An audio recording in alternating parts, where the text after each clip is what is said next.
Ouça agora o Mundo Agro Podcast. Saiba tudo sobre o agro, informações, novidades e muito mais. Mundo Agro Podcast, para ouvir onde estiver.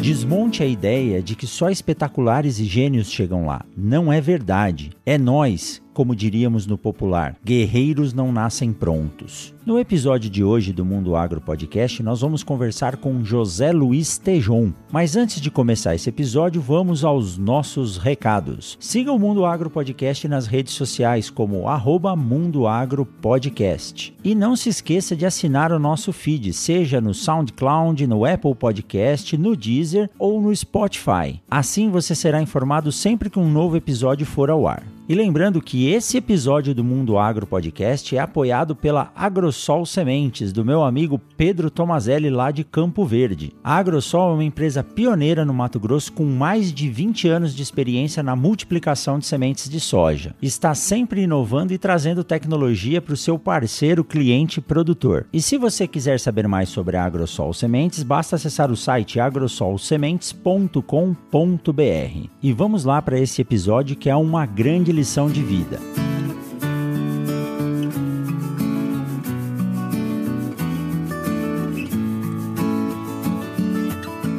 Sejam todos bem-vindos a mais um episódio do Mundo Agro Podcast. Sou o Gustavo Velar e vou conduzir essa jornada com um tema que gosto muito: superação e desenvolvimento de um guerreiro no agro. E para esse episódio, temos um convidado que para mim é o mentor vivo. Ele é palestrante internacional, já foi diretor de 2 grandes grupos do agro, Jacto e Agroceres, autor de diversos livros, entre eles O Guerreiro Não Nascem Prontos, que é a base do conteúdo desse podcast. É consultor e sócio-diretor da Biomarte, uma agência focada no agronegócio com conhecimento profundo do setor. Mas antes dele se apresentar para a gente, gostaria de chamar meus 2 parceiros aí, Luana Belusso e Rogério Coimbra, para dar um alô. Oi, Gustavo, tudo bem? Oi, professor. Boa tarde, Gustavão. Boa tarde, Luana. Boa tarde, Tejon. Tudo bem? É um prazer falar com vocês. Boa tarde a vocês. Prazer aí, Rogério, Luana, Gustavo. Tejon, primeiramente queria agradecer por você ter cedido esse tempo aí para estar conversando com nossos ouvintes aí, nossos amigos do agro.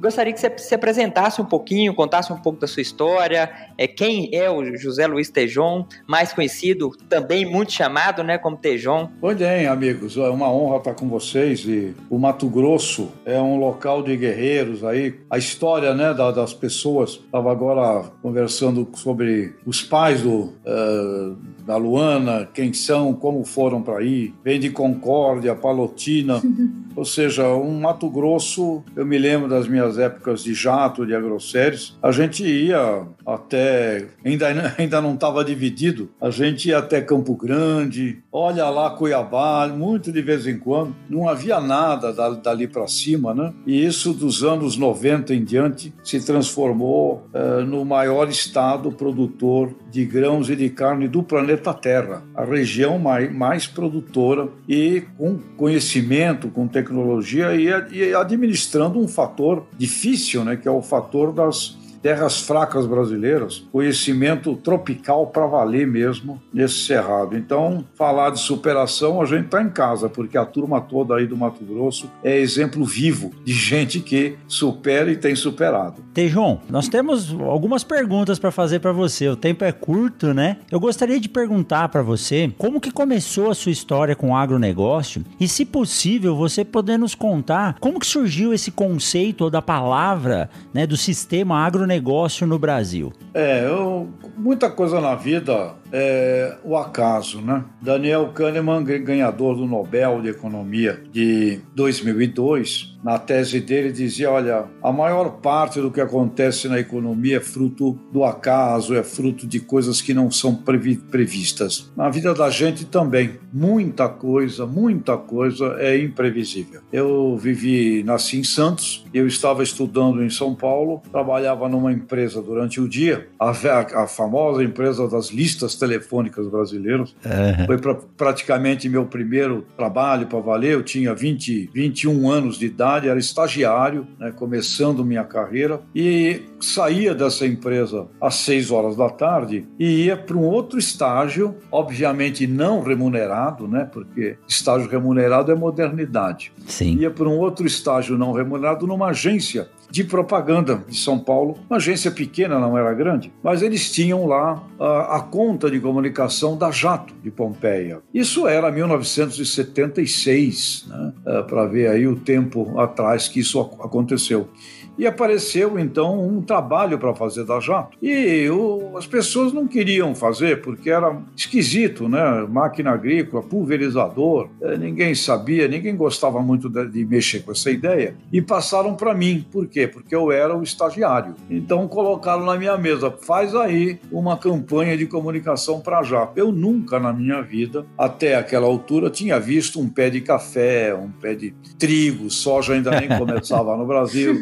Eu não sabia o que era absolutamente nada, a não ser bananeiras, né? Porque santista, pelo menos banana, vê por ali, né? O Rogério conhece bem Santos também, o jambolão, né? Sim. Jambolão, bananeira, essas coisas a gente via lá em Santos, mas eu não conhecia nada, e muito menos pulverizador, né? O que é isso, né? É bomba de aplicar para matar mosquito, aquelas bombas de frite.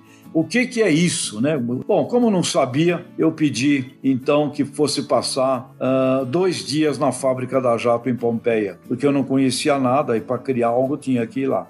Então vai lá. Íamos de trem, né? O mesmo trem lá que o seu Nishimura pegou quando decidiu ir para a última cidade que o trem ia. A última estação. Era a cidade de Pompeia, a última estação.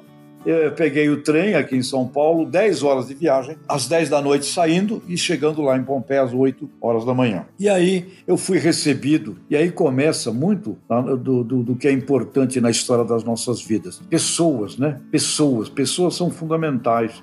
Eu fui recebido pelo diretor de marketing da Jato, que era o José Maria Jorge Sebastião, que tinha sido presidente do IBC, o Instituto Brasileiro do Café, um agrônomo espetacular, um tremendo ser humano. Ele me recebeu e me deu uma aula sobre máquina agrícola, pulverizador, me levou na fazenda dele, me mostrou o cafezal, me falou que era cooperativa, e contou que era o desafio da agricultura, ainda não havia o nome agronegócio. Ele falou, olha, é um desafio, todo ano você tem que ir melhor do que no ano passado, você tem que sempre progredir para você ter sucesso na agropecuária, melhores indicadores, produtividade, me explicou. Foram 2 dias fascinantes. Eu voltei para São Paulo e criei uma campanha para a Jato, porque para mim a agricultura ficou muito parecida com uma Olimpíada. E eu criei uma campanha chamada Jato, a Olimpíada Agrícola, né? Jato supera todas as marcas, eu nunca esqueço do slogan. Apresentamos lá para eles, amaram, adoraram. E aí, passado um ano, o gerente de marketing que estava lá não quis continuar em Pompeia e saiu, foi para Calói, meu querido amigo Donato, saiu da Jato, foi para Calói na época, e a Jato ficou sem uma pessoa de marketing. Eles me conheceram, gostaram de mim, e então, aos 23 anos de idade, me convidaram para ir para Pompeia. A partir daí, começou então viagens pelo Brasil inteiro. Eu fui formado numa universidade prática, viajando pelo país com o pessoal da Jato, a família Nishimura, os agrônomos, os técnicos da Jato, e depois disso, uma outra imensa felicidade que foi ir para a Grosseries, já em 82, onde lá eu acompanhei toda a estratégia de marketing da Grosseries, até, infelizmente, o infortúnio do falecimento do Ney Bittencourt de Araújo, que ocorreu em 1996. Então foi uma história de 76 até 96, de um elo profundo, né, e extraordinário com essas duas organizações. E o nome agronegócio surgiu, aliás, coincidência, eu estarei amanhã numa call com os Estados Unidos com o professor Ray Goldberg, da Universidade de Harvard. Esse homem, o professor Ray Goldberg, hoje tem 93 anos de idade e ele foi o criador do conceito sistêmico, do que significa agribusiness, uma cadeia de produção onde você não pode ignorar nenhum dos seus elos. Caso contrário, esta cadeia, como uma corrente, ela se rompe e você tem problemas ou nos agricultores, ou nos insumos, ou na tecnologia, ou na distribuição, ou na agroindústria, ou no consumidor.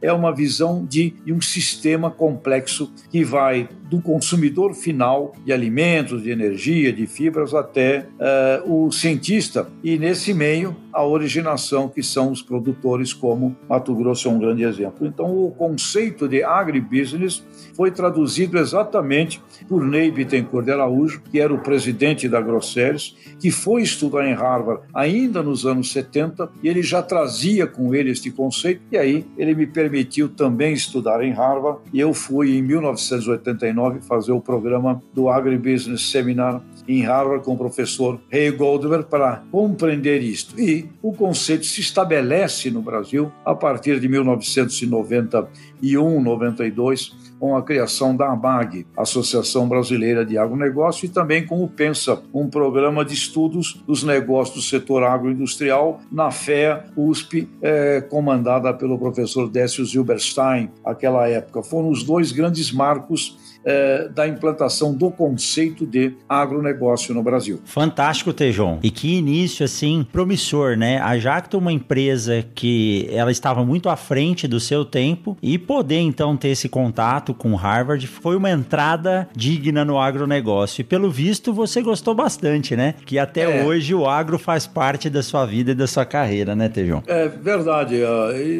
Sorte, né? Como eu disse no início, o acaso, ter chegado na Jacto por aquele meio completamente imprevisível, né? Para alguém que nunca tinha visto nada de agricultura na vida. Então, sorte, e seres humanos com quem eu convivi na Jacto e depois na Grosseries, depois no PENSA, na USP, professor Décio, onde a gente também desenvolveu estudos acadêmicos. E aí também comecei em paralelo, né? Em paralelo a isso tudo, comecei a dar aula. Fui convidado pelo professor Francisco Gracioso, da ESPM, para criarmos uma cadeira de marketing rural, era o nome, né? Não chamávamos ainda de agronegócio.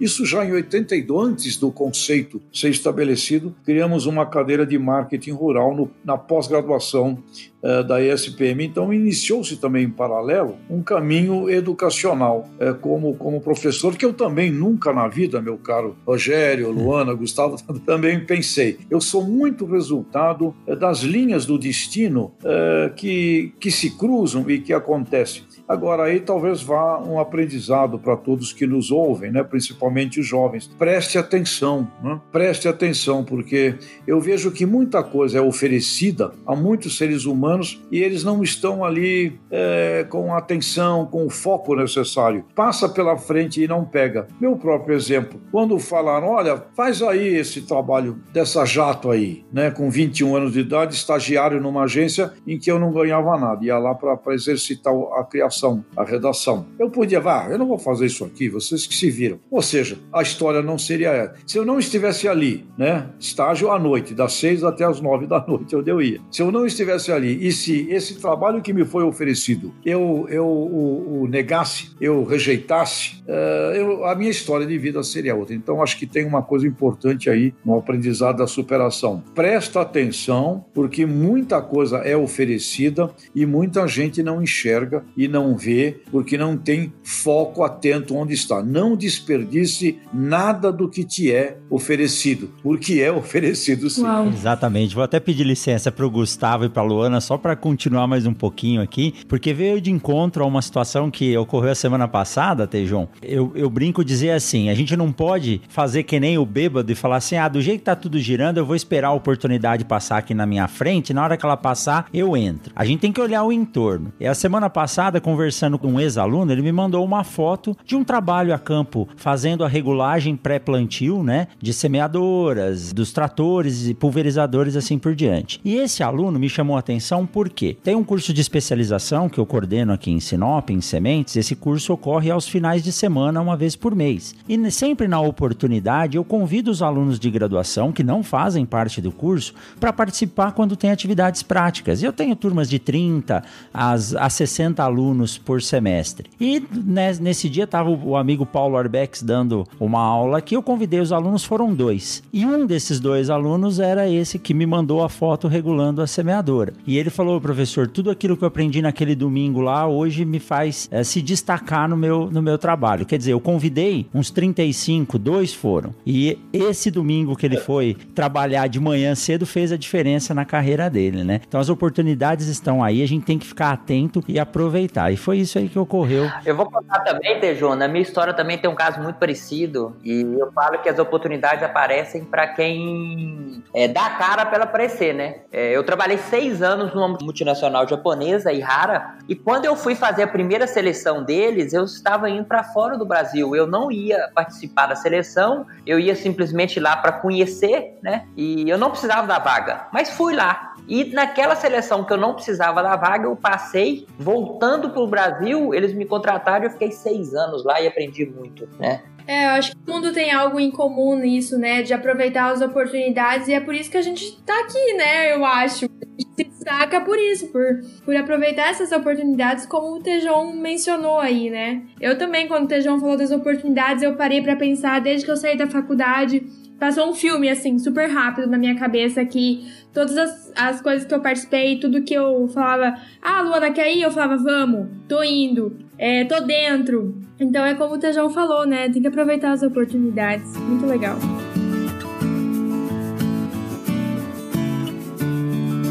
E vamos aproveitar esse pequeno intervalo para dizer que o Mundo Agro Podcast agora faz parte da Rede Agrocast. Para ouvir esse e demais episódios da rede, basta acessar redeagrocast.com.br. E se você está gostando do Mundo Agro Podcast e quer se tornar um mantenedor, basta acessar o link na descrição através do PicPay ou do Padrim. E se você quer saber mais sobre o Mundo Agro Podcast, basta acessar meuperfil.me/Mundo Agro Podcast.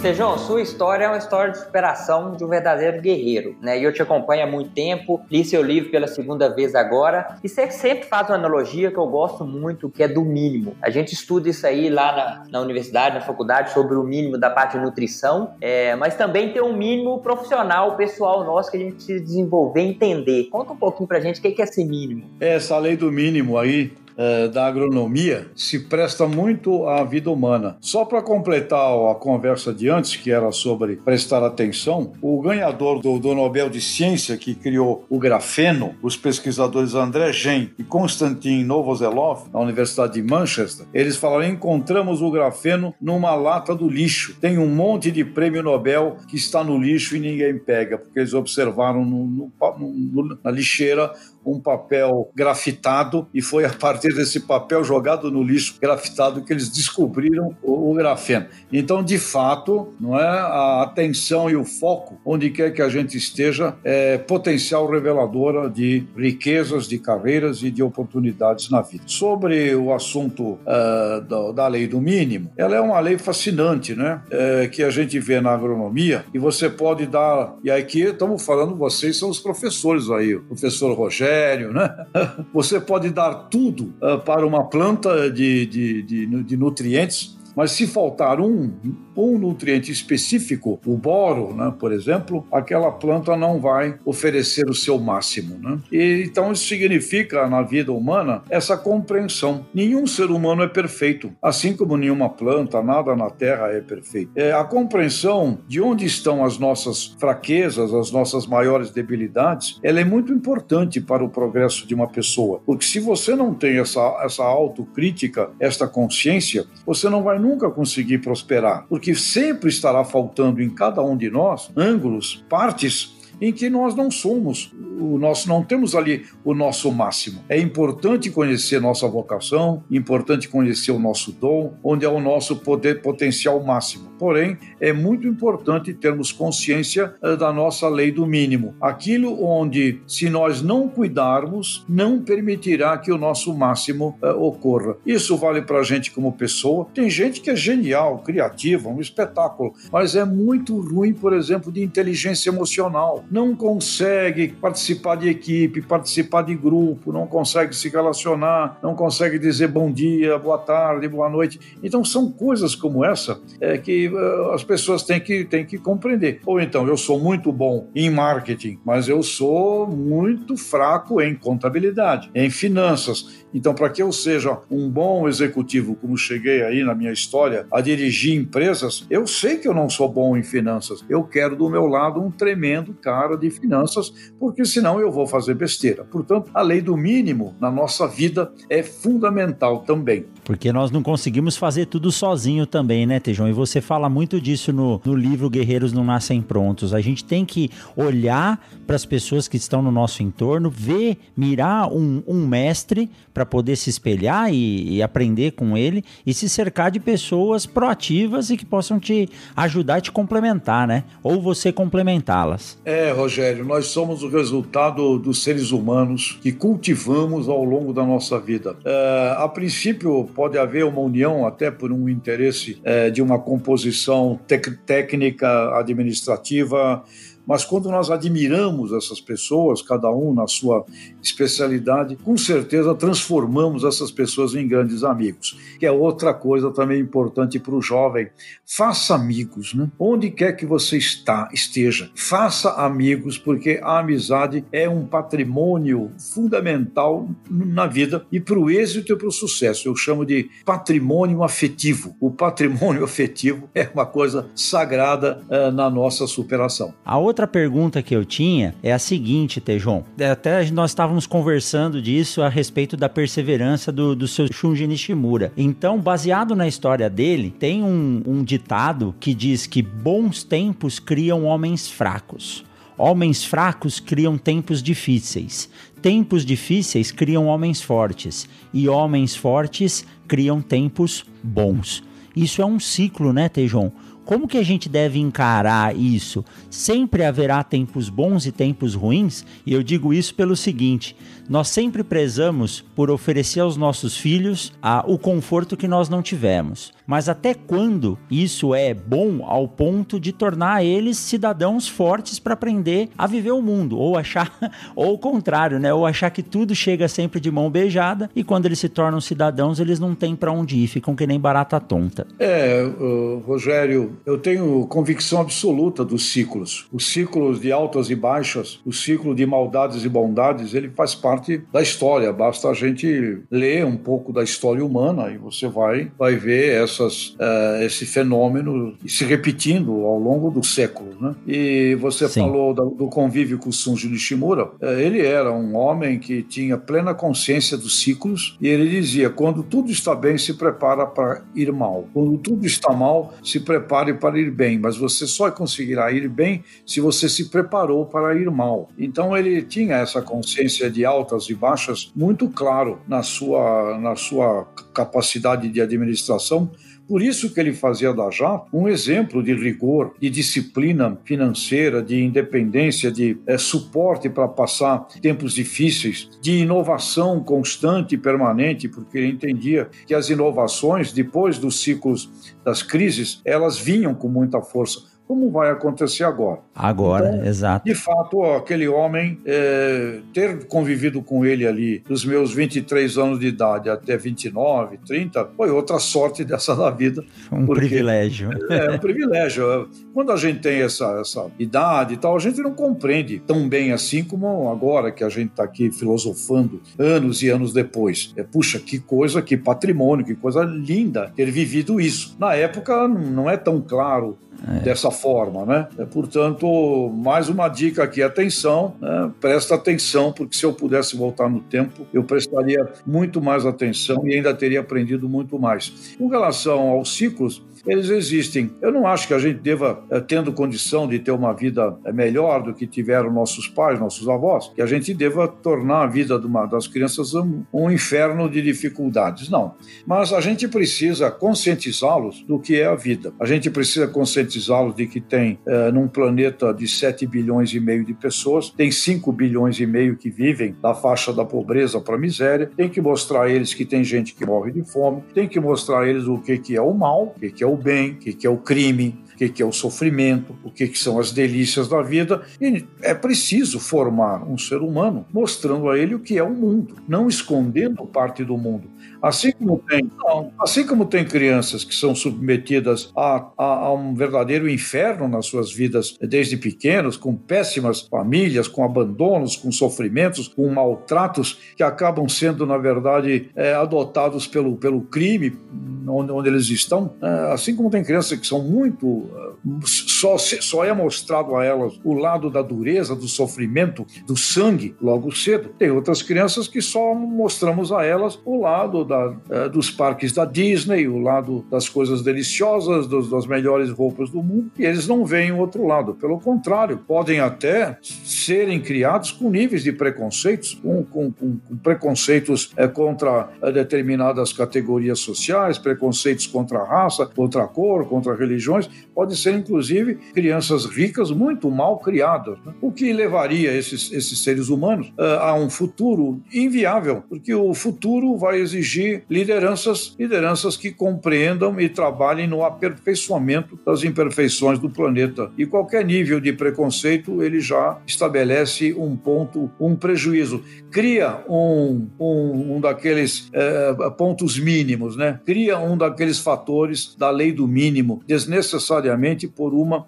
educação que foi frágil. Então, temos que ter as crianças preparadas para o enfrentamento da vida, para o enfrentamento das lutas, sabendo distinguir entre o mal e o bem. E isso tem que ser feito necessariamente desde pequeno, e eu criei meu doutorado chamado A Pedagogia da Superação, que tem esse objetivo. Além das matérias das crianças nas escolas, além do esporte, além da música, além de tudo isso que hoje já um currículo escolar oferece às crianças, eles têm que ser preparados para o legítimo enfrentamento da luta da vida na Terra. João, complementando esse assunto, você coloca um lado que é muito bacana, que é a questão do limiar de dor, né? Que o guerreiro, o profissional, a pessoa, ela tem que aprender a sentir dor, porque a vida vai bater muito forte. E muitas vezes na educação de várias pessoas aí, tá faltando esse mostrar que vai ter dor, que vai ter problema, que vai ter dificuldades, que vai ter ciclos, e as coisas vão mudar. Mas tem que aprender a apanhar, né? Isso é a vida. A vida vai bater. Se você não tiver um limiar de dor mais expandido, uma dorzinha já pode te deixar aí na lei do mínimo, né? Qual é a sua lei do mínimo? É frágil demais, qualquer dorzinha incomoda. E aí o grande drama é uma dorzinha que pode anestesiar você e pode fazer você desistir, parar de persistir, porque dói, porque tudo que você for fazer na vida vai ter incômodo, vai ter obstáculo, vai ter competição, vai ter frustrações. Não vai ser um verdadeiro mar de rosas. Para tudo que você vai fazer, vai ter enfrentamentos. Você vai precisar criar alianças, falar com pessoas que você não falaria. Ou seja, é necessário sim expandir o limiar de dor de um ser humano, não só, e não estou falando aqui nem para a dor física, a dor de enfrentamentos de dores físicas, né, como eu passei com a queimadura. Estou falando de enfrentamentos psicológicos, né, e de filosóficos, etc. Muito nesse caminho de compreender que a vida na Terra será sempre uma grande batalha, uma batalha pelo bem, com amigos, com dignidade, mas uma grande batalha.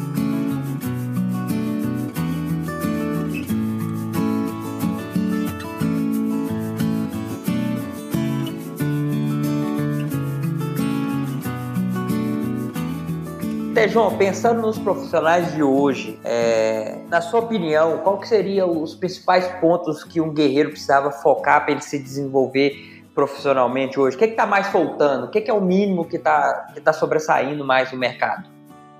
Bom, ele tem que ter uma compreensão do mundo. O mundo ficou uma bolotinha pequena e conectada. Então precisa compreender o mundo, precisa compreender as diferentes culturas. As culturas de um indiano, as culturas de um cara da Indonésia, as culturas de um australiano.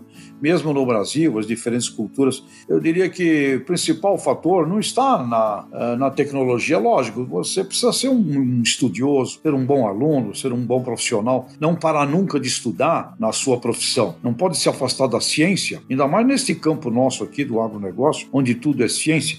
Então você tem que ser, sim, um grande estudioso, uma pessoa que se dedique ao acompanhamento científico e à implantação da ciência. Agora, tirando o aspecto da ciência, ou tirando o aspecto da sua competência como um administrador de uma empresa, você tem que entrar em mundos novos, entrar no mundo da sustentabilidade. Não há como estar no agro sem compreender os aspectos ambientais, sem compreender ciclo de vida de pontos de sustentabilidade, sem levar em consideração responsabilidade social, sem ter, se você quiser ser um CEO de uma grande corporação no mundo hoje, você tem que ser uma pessoa que vai ser cobrada pelo capitalismo consciente, pelo desenvolvimento ético de cadeias de produção, ou seja, é necessário uma grande dose humanista para um profissional daqui para frente, de 2020 em diante para 2050. Você colocou um ponto aqui que eu lembrei da entrevista que eu fiz com o Aurélio Pavinato, que é o CEO da SLC. Ele é mestrando e doutor em solos e hoje ele está como CEO, né?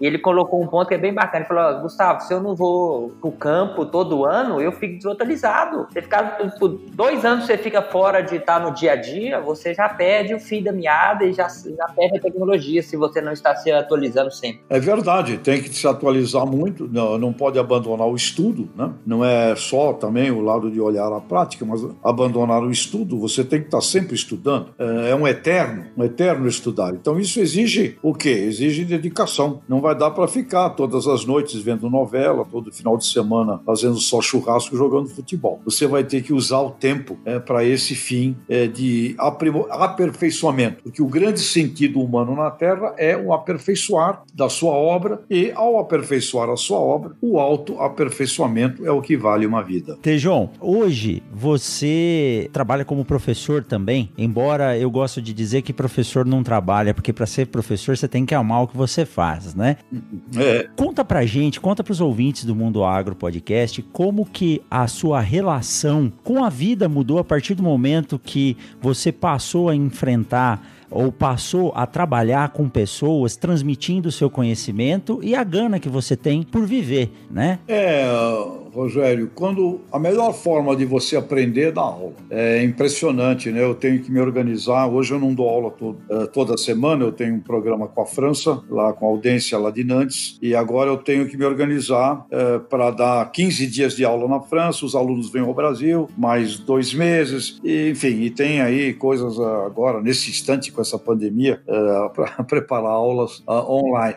Quando a gente tem que preparar a aula, e você sabe disso, você tem que obrigatoriamente estudar. Então, a melhor forma de estudar, de aprender, é ter que dar aula, que te obriga a fazer o que talvez, se não houvesse esse compromisso, talvez a gente não fizesse. O que mais me incomoda quando dou aula é exatamente com o aluno que não quer progredir, porque isso incomoda muito um professor. Numa classe, né, você sabe bem, dá aula, tem lá 40 alunos, tem lá uns 6, 7 que são espetaculares, acima da média, tem lá mais uns 20 que seguem aí os melhores, e tem sempre uma turminha, uns 20% de seres humanos que não querem progredir, tem dificuldade, não quer progredir. O que mais me incomoda com relação a isso é a preocupação de não deixar alunos para trás, porque eu sei que se eles não progredirem, eles estão definindo um futuro não tão bom. Então me incomoda muito isso.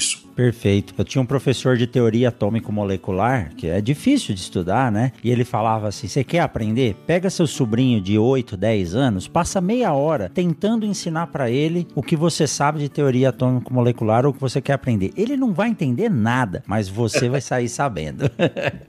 É isso mesmo. Quando a gente quer aprender, a melhor fórmula é: agora vai dar aula. Vai ensinar. Muito bom, muito bom. Tejon, no livro você fala, tem um momento lá que você fala que em algum momento os guerreiros tiveram medo do combate, né? E eu queria que você falasse um pouco ou deixasse uma mensagem para os nossos guerreiros aí do agro, principalmente os recém-formados que estavam indo para o mercado e veio essa pandemia e eu vejo o quanto as multinacionais tiraram o pé na contratação de assistentes. Eu queria que você deixasse uma mensagem, você que é um ícone na comunicação do agro, no agro como um todo, para esses jovens que nos ouvem aqui no podcast. Bom, a coragem é fundamento de vida. O medo faz parte, o medo te mostra riscos, né? Então você seria um completo louco se você não tivesse a percepção de riscos. Agora, a covardia é falta de caráter. Então, o medo faz parte, covarde é falta de caráter, falta de preparo para o enfrentamento do que é viver na Terra. Então, você não pode temer a vida, você não pode temer, não tema o mercado. Você pode ter um momento como esse aqui, mas presta atenção. Com certeza, neste momento, tem postos e tem caminhos que estavam já por aí e que eles virão de uma maneira extremamente acelerada. Para quem está em Sinop, eu diria, você sabe o que a Embrapa está fazendo numa coisa genial, que é o de organizar como todo o território brasileiro terá que repor as suas matas dentro do código, dentro da lei do Código Florestal. Aquilo que está sendo trabalhado na Embrapa é um campo de oportunidade gigantesca. Portanto, exato. Onde quer que você esteja, se você prestar atenção, uma revenda de máquinas, uma revenda de insumos, uma cooperativa, uma agroindústria, produtores. Imagine quantos produtores atuam no estado da arte. 10%. Então você tem a oportunidade de elevar 90% em patamares. Agora, não fica esperando pelo emprego na multinacional, não fica achando que você vai ser convidado para imediatamente ir para um estágio em Londres.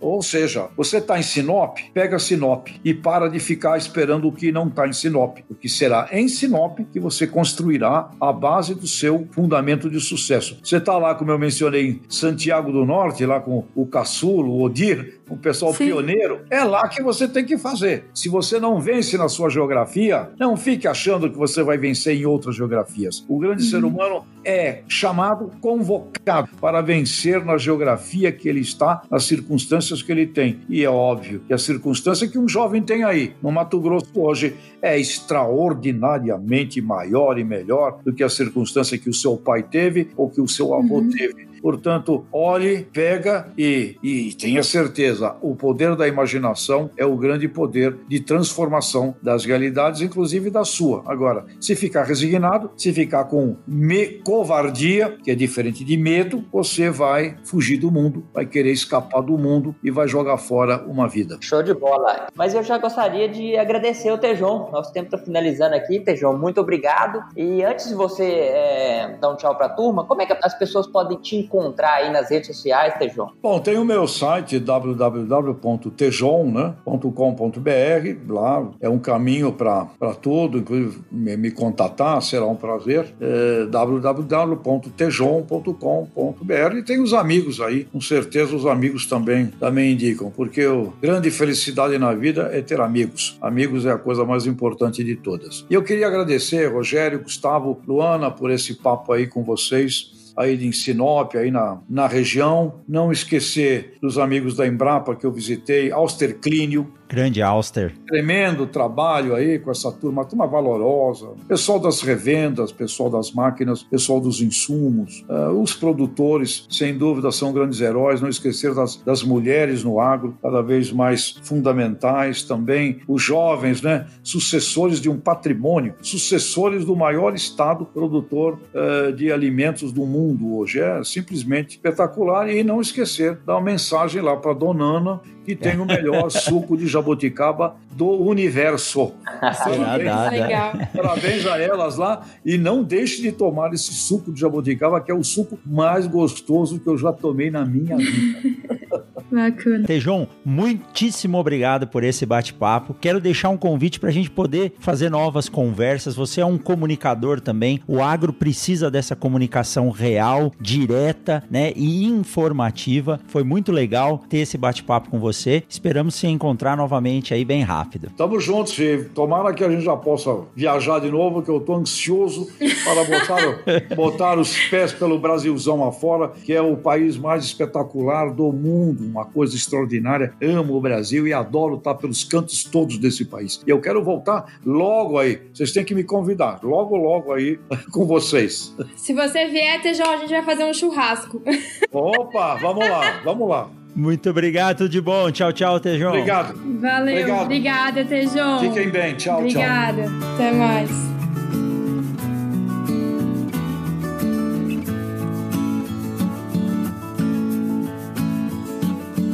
Mundo Agro Podcast, para ouvir onde estiver.